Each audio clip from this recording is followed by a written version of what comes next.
Well, all right, folk.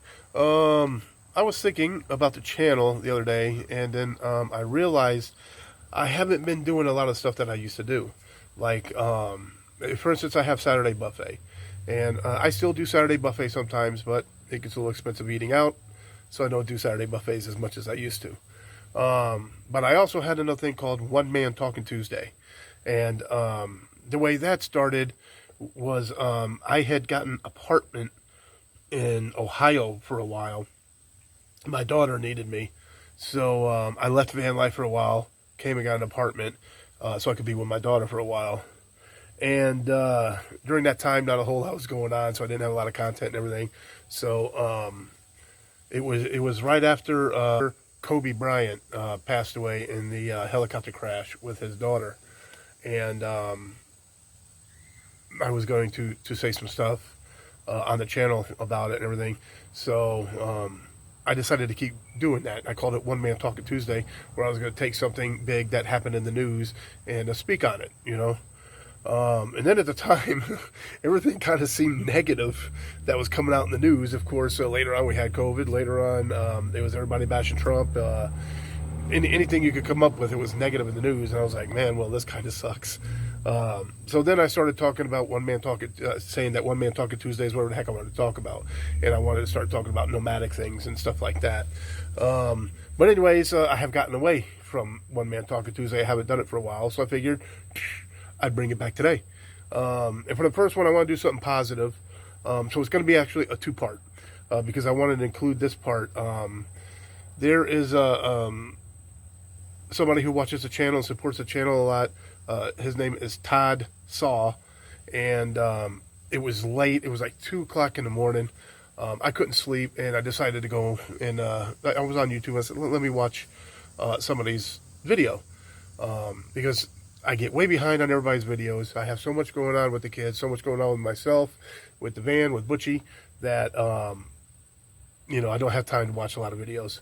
So I said, let me watch the video, and I chose that one, and thank God I did, because he talked about his recovery and so forth from with weight loss and all that stuff, and I thought it was really cool.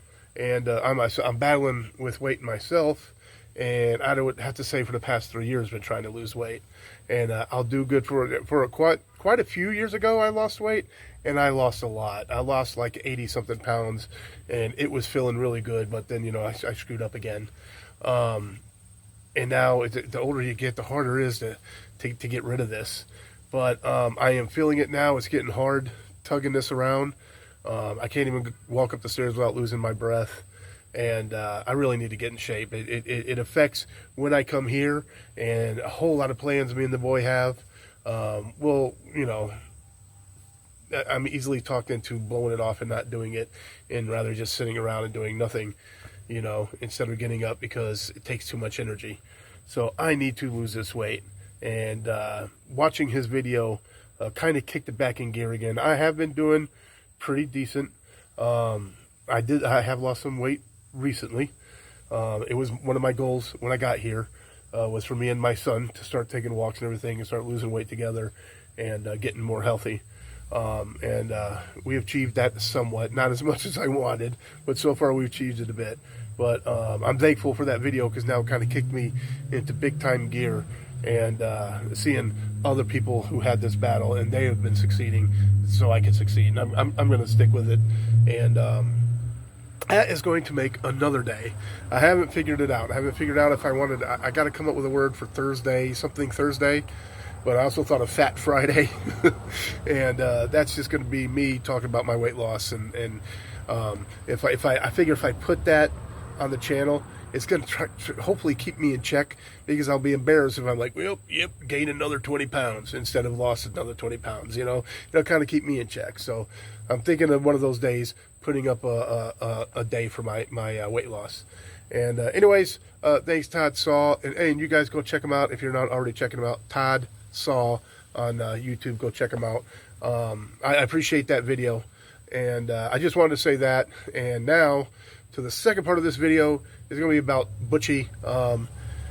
So many more subscribers now. So we're going to do a little something on Butchie too.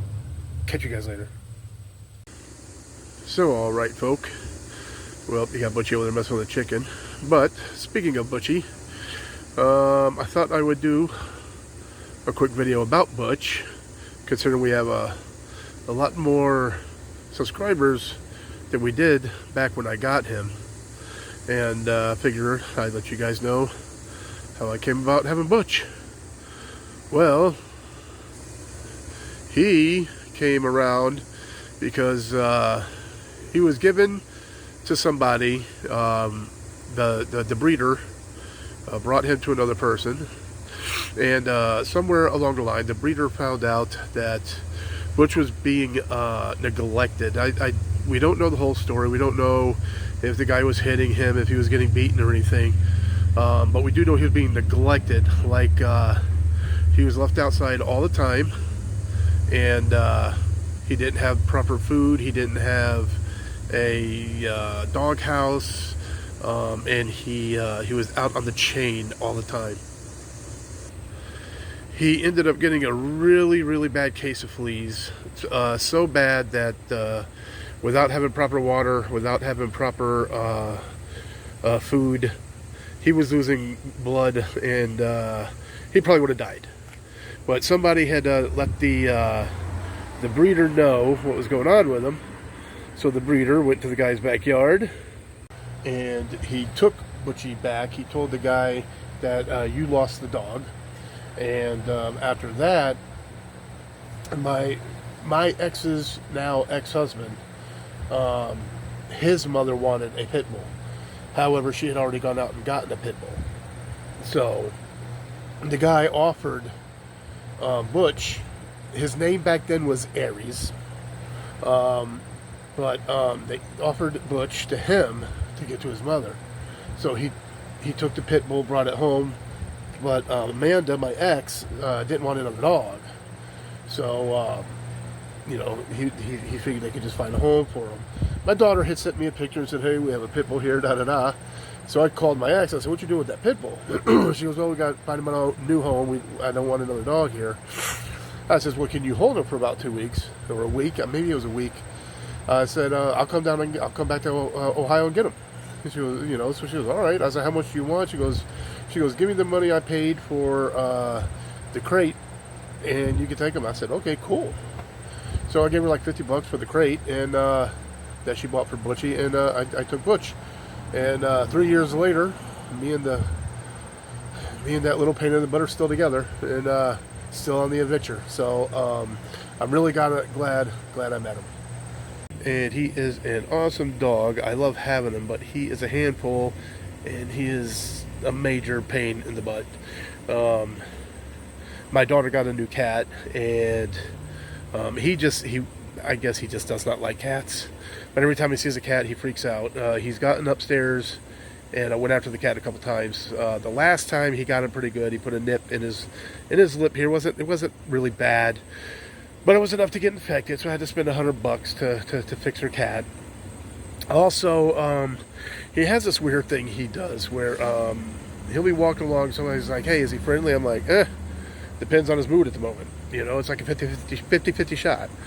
So they'll go up and pet him, and everything will be fine. It's great. They're petting him, and this and that. And I'm like, "All right, well, you have a good one." It's ready to leave, and then all of a sudden, he just flips out and wants to go after him. And he does that from time to time. But I'll tell you, if you're part of his pack, if he accepts you into his pack, he's got your back. He's awesome. So we've had people come up, you know, being on the north end when I'm back home in Connecticut, in Middletown, being on the north end. You have people that come up, start crap sometimes. They want to fight, and Butchie jumps right in the middle of it. He's ready to rock and roll. And of course, I pull him back when I put him in, and we get out of there. But nonetheless, he's ready to do what he's got to do. He's a good dog. So I got a couple cool little videos here, and a few pictures that I figured I'd show you guys as the journey with Butch has gone. And he's awesome. I'm glad I went out and got him. And 3 years now with this big knucklehead. 3 years.